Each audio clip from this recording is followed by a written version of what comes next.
What's up, ladies? Thank you for joining me for another Friday episode of To the Core on Revitalized Womanhood. I am so excited to have you here because that means that you're taking a minute from your wonderful kids that are out of school and your family that you're probably spending so much time with, because we are all celebrating the holiday week now. School's out and we're all together as a family. I hope you are remembering what we talked about last Friday, keeping things in perspective, not letting things bubble over and become big drama, stressful scenarios. Instead, making sure you're communicating and doing all the things to stay sane and calm and just being able to really enjoy your family. So what I wanted to talk about today is my 4 core categories. The Revitalized Womanhood 4 core categories. Now, here's the why. Here's the why behind this, because I'm basically telling all of you, asking all of you, I'm not telling all of you, I'm asking all of you to come over to revitalizedwomanhood.com and fill out the 4 weeks to a fresh start program, input your email basically, and it's a month-long email system that's set up to help you create a vision for yourself and your family and your community, whatever, just a vision for you of what you would like to see the direction of your life going.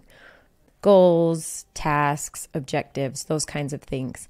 And I realize, and like my members in the Revitalized Sisterhood, we are going to start here in the next month. We are going to be breaking these down into such detailed, specific things that we can track these goals daily and even have them as checkpoints that we check 30 days, 60 days until we get to our 90-day final goal. By the end of 90 days, we want this goal, right? So, and each of these goals fall under, there's one in each of the core categories, which our core categories are beliefs, bonds, body, and biz, right? Your business. So I realize I've been asking you ladies to do these things, but I've never talked about mine. So I will do that right now. I will let you into the personal bubble, the personal space that is Gina Trimmer, and what these core categories mean to me and my family and my life. So beliefs, I actually specifically put these in order of importance to me as far as the way that I've worded them in everything I use them for. So beliefs, I think, is absolutely the most important thing to me. It's not just religion. When you hear beliefs, you probably think religion or spirituality, but that's not necessarily the case. It is part of it, absolutely, because the person that I am, the woman that I am, and what I want you to be thinking about when you're thinking of these core categories is yourself. What are your beliefs and what is important to you to make you happy, whole, and strong, right? And so beliefs is your mental strength, right? And mental wellness. So spirituality, I won't really go down the rabbit hole with you there. I was raised in a very LDS family, the Mormon religion here in Utah, and that's great. That's neither here nor there. Not bad, not good, not right, not left, whatever. It is what it is. So for those of you that don't know, the belief system of the LDS religion is Christian, and I wholeheartedly stand behind the foundation of those religious beliefs, Christianity, right? Being a good person, love thy neighbor, don't covet, don't, come on, guys, I'm not going to quote the Bible to you because I really am not the right person for that, but just be a good person, right? All around, be a good person, love your neighbor, do unto others as you would have others do unto you, these kind of things that are important. And that's how I teach my kids, and that's how I raise my kids. And that's Rick and I have, luckily, we have very similar beliefs and how we want to raise our kids. And that's just being good people in this world and not judging other people and to always give more than you take, those kind of things, right? So moving past spirituality, right? Because that's a whole mess of topic, right? So even further than spirituality and where you are with your God or your beliefs that way, I want the beliefs category to focus as well on mental health, mental wellness. I'm so happy that we are finally into an age of media where it's okay to talk about things like depression, anxiety, postpartum depression, things that still aren't completely understood. And the fact that women are now talking about these things it's so amazing and gives me so much hope for us figuring out how to best help women that suffer from these things, right? And it's not just with a pill, okay? It's not just, hey, this lady needs anxiety medicine or whatever. There's things that we can do that before we even get to that place of needing medication. What are the things we can do to handle that? And I believe in journaling. I believe in affirmations. I believe in writing down things that you're grateful for, right? Like at the beginning of the day, you start your day with your affirmations, or you start your day telling yourself that you basically I've talked to some of my ladies about this. You basically turn the things in your head that you're thinking of yourself as negatives and reverse it and turn it into positives and tell yourself those things, what you hope to be, or what trying to see yourself in a more positive way.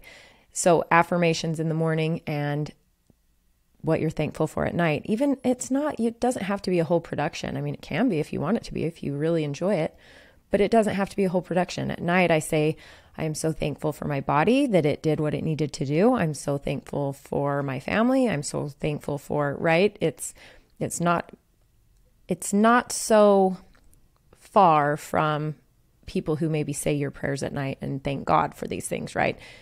So it's saying that you're grateful for certain things in your life or in that day that happened. You're thankful you got the laundry done. I don't know, anything. It was a win, right?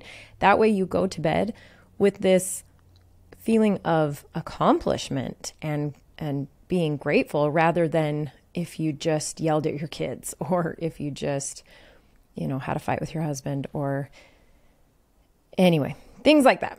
So beliefs, anything other than that, mental wellness. No, moving on. Bonds. Bonds are very important to me.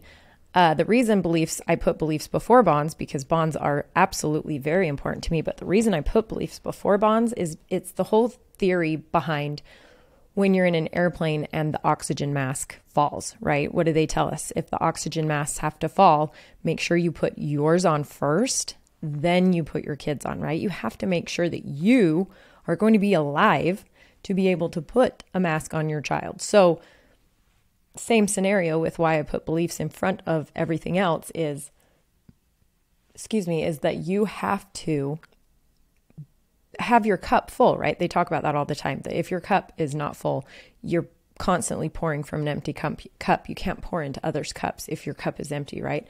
So if you imagine, there's lots of different ways of saying that. Like my dad always explained it to me as deposits and withdrawals, which that might be a Stephen Covey thing. I don't know. Anyway, he always put it to me as in deposits and withdrawals. So you have to put in more than you take out, right? You have to compliment yourself or give yourself credit more than you badmouth yourself, or you have to put more into anything than you take out. It's like a bank account, deposits and withdrawals. So anyway, that's why I put beliefs first before bonds, because you have to be strong and healthy before you can help anybody else, right? You have to love yourself before you can actually love someone else. So bonds, I am a family person. If you don't know that about me, there you go. I love my family. I love family. I love being around family. I love big family gatherings. I come from a huge family. Not only my own personal family, we have 8 kids in our family, but my mother's side of the family was same. She had a big family and all of them had big families and we were very close to them. I've just always been raised with that kind of a setting and I love it. Absolutely love it. And all of my siblings have 4+ kids, that the ones that are just starting have 3 like me or haven't started yet. But my older siblings all have more kids than me. So this is a normal for me. This is a natural normal. You guys have heard me talk about natural normal. Natural normal for me is I've always wanted to be a mom. I have had the best example of how to be an amazing mother, an amazing nurturer. And you just heard from her on the Tuesday episode. So you can understand that was the example for me, was to be a good wife and a good mother. And that was a huge part in what I dreamed about when I was young. And so I do put my family first. I 100% put my family first. There is nothing on this planet that I would ever choose over my family. Even deeper than that, specifically my husband, my relationship with my husband, I have a lot of podcasts in my phone, which a lot of other women do, and the majority of them focus on how can I be a better wife? How can I communicate better with my husband? How can I make our marriage strong and healthy? Isn't that interesting? It is. It's a lot about how I can be a better wife. On the other side of that, the other podcasts are how to be a better mother. I'm constantly reading about and listening to therapists or whoever talk about how to be a more patient person, how to speak to your kids more respectfully, more kindly. I want those really, really strong relationships with my kids. So Rick and I, even to the extent of, we had been traveling around the world for almost 3 years, not quite 3 years. And we had our 2 boys. Castle and Hayes were, when we came home, let's see, this was 2017. So, like 8 and 5, right? They were about 8 and 5. So we had a big gap. And I said, we need to go home and I want to have another baby. We are not done. And I feel like we're missing something. So we came home specifically in December of 2019 to have a baby. And we did. We got pregnant. We all got stuck from COVID, but we did. We got pregnant. So we have a little gap baby. So we've got a 6-year gap and we've got another baby. And I even still tell Rick, even though I am 40, yes, I am an old girl. Even though I'm 40, I still tell Rick, I don't feel like we're done. So we'll see. We'll see where that goes. However, I am a family-oriented person. Luckily, my husband made it so that I could be a stay-at-home mom with these kids. I did have to work, of course, for reasons the recession hit and the construction industry tanked. And so my husband didn't have a way to provide for us. So I did go to work. And actually, I had been working because we didn't have kids. And that's just what you do, right? I had no problem with that. I'm a very independent person. I love to work. However, in this scenario, we did not want me working anymore. We did not want me in that atmosphere anymore. So we figured out a way to not only allow me to be a stay-at-home mom, it allowed me to still have something that I was working for as managing and cleaning the vacation rentals we had. So luckily, we figured that out. However, when my husband sold all of our vacation rentals, he basically sold my job, and I did become 100% stay-at-home mom, all the things. And I love it. I love it. Absolutely love it. I did start to become complacent in it. I did lose myself in it. Like, I was not doing the things that now I look back and think, oh, it would have been better if I would have been more motivated to do this, or, oh, I would have been happier and more fulfilled if I would have been running my house this way and not letting my house run me this way. So looking back, that's how I feel about that. And that's going to bring us to our biz category in a minute. But as far as bonds go, I am a family oriented person. I love my kids. I love spending time with my kids. Obviously we traveled around the world for over 40 countries together, just us, just our family. You can't do that with people that you don't love and want to spend every minute of the day with, because that's basically what it is. So, moving on, right? Body. I will not ever be the one to say that I am an expert in this category, because I'm not. I eat horribly. I always joke that I eat like a 12-year-old boy, because I love fast food. I love chips. I love all the things that are so bad for me. Luckily, I have been blessed with the metabolism as such that I haven't had to worry about such things as, diets or weight loss type things. And of course, when I nurse my babies, it's like I can't keep enough calories on this body. This poor body cannot sustain two of us, so it all goes to my babies. But I do love fitness. I do love going to the gym. I do love how I feel after I go to the gym. I love that it's a stress reliever. I love that it boosts my endorphins and what is it? The marathon high, that kind of same mentality. It makes me feel better about myself. And honestly, it keeps me on track, on a schedule that this is what I do in the morning. And that's what I do. I drop the kids off, go to the gym, whatever. I do see a difference in myself when I don't get that physical activity. But the body category isn't just about your physical body in the sense of the gym and going to the gym and working out or running a marathon. It is also things that we don't really think about all the time, like your hormones. What are your levels, your hormones? What is your thyroid doing? What is your gut health doing, right? What are things that you are putting off checking out for yourself to make you the healthiest you can be and make you feel as good as you can feel, not be exhausted, not be worn out? What are the things that are going to help you be the best you can be, so that you can be the best wife and you can be the best mother, or you can be the best, whatever stage in life you are, best grandma. I mean, honestly, you can be the best grandma. You want to be around for these little kiddos for as long as you can possibly be around, right? So we have to look at body as more than just going to the gym. It's a whole thing. Drinking enough water, getting enough sleep. Skincare. Skincare is something people I know don't think about, Anyway, that's a good one. That's body. So now our very last sweet little core category is biz. Business, ladies, business. Okay. So I obviously am a stay-at-home mother. Well, for all intents and purposes, I am a stay-at-home mom. So business doesn't really, when I say business, I shut down and I'm like, has nothing to do with me. Wrong. What did I just talk about?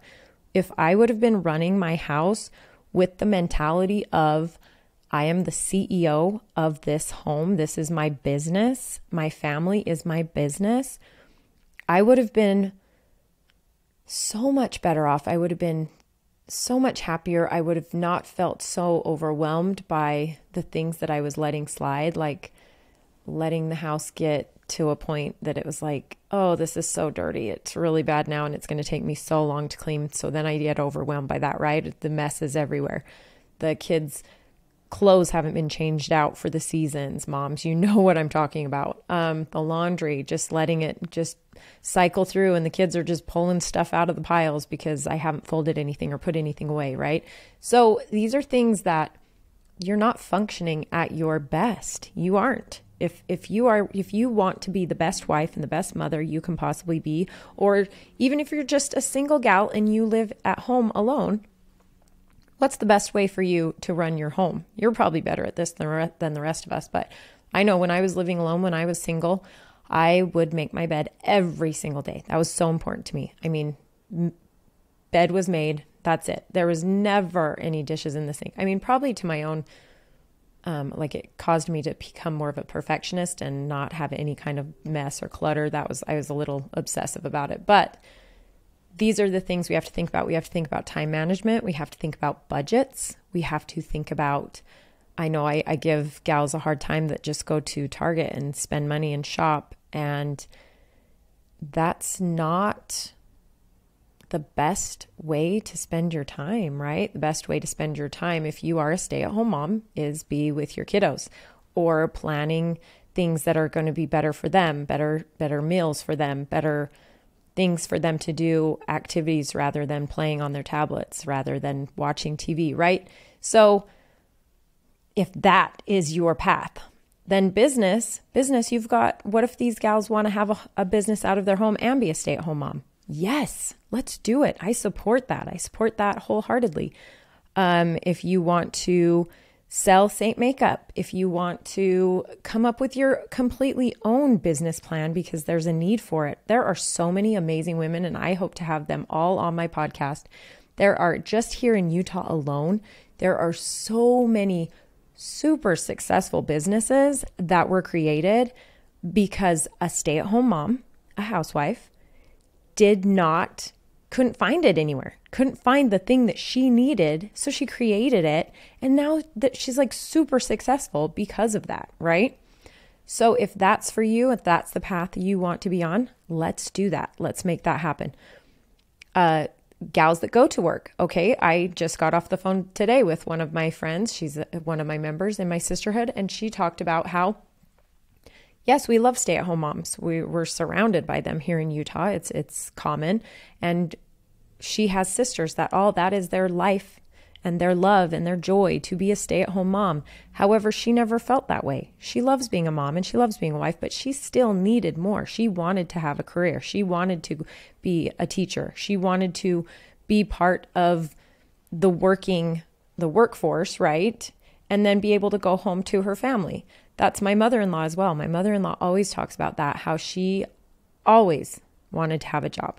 She would come home and have dinner ready for the kids and the family, and that's great. But then she would get up in the morning and take them all to school and go to work. She wanted to work. She didn't want to always just be stuck at home. So there are different ways. Oh, I also wanted to talk about, that kind of was what I was talking about with the home-based business, but I do have two specifically, almost three, I guess, women in my membership, in my sisterhood, that have jobs right now and they have to have the income. Their family needs the double income. That is going to be so common going forward. Prices are getting out of control. It's crazy. The days of one income families is just getting smaller and smaller. So instead, but I do know that they want to be stay-at-home moms. They want to be able to stay at home with their kids. So instead of saying, okay, quit your job and now you guys have to suffer and try to figure out how to make ends meet, let's figure out a way. Let's figure out what you're passionate about, what you're good at, and figure out a way to make this something that you can do on your terms, in your time, and still be home with your kiddos, right? That's what I'm talking to them about. Or this other one that is, maybe in a job that it pays so well, but it's sucking her soul. And she has these other passions over here that she would be so much more interested in pursuing. However, it's not as much money as she's making, right? Well, those are the things that you have to think about in your one life that you get. Your one life, is it what you want to be doing, making money, even though it's sucking your soul away? Or is it something that maybe doesn't make as much money and you're passionate about it? These are the things that you need to be thinking about. And these are the kinds of conversations that we're having. So I told you, for me, for business, it's luckily I have a husband that made it so that I could be home. However, I did let my house get the better of me and my kids, and I was not being patient with them, and I was losing my temper, and I was, all of these things. I was not functioning at the best of my ability. And that's why I'm so passionate about this. I've been in I feel like every scenario, to kind of support, that's a perfect word, to support all of these other women. Whatever it is you choose to do, whatever your path is, because they're not all the same. Women are not all the same. Whatever your path is, let's make you the best, the healthiest, the most productive version of what that is. Yes, absolutely. So ladies, I really, really appreciate you being here with me again for this Friday episode. If I didn't say it enough, go check out, if you're interested in what I've been talking about, go check out on the revitalizedwomanhood.com, the website, the 4 weeks to a fresh start. It's just right on the first page. Check that out and sign up for that. And it's just a month-long series of emails that will help you kind of hone in on what that looks like for you, what the vision you create for yourself and for your family and for your life, what that vision looks like for you. And then it helps you hone in on, okay, setting goals and then setting objectives and tasks to help you work towards those goals, right? And anytime you have any questions about any of this or about my Revitalized Sisterhood, please drop into my DMs on Instagram or go check out our Facebook group. Our free Facebook group is Revitalized Womanhood. So pretty easy to find. Thanks again, ladies. I hope you have an amazing weekend.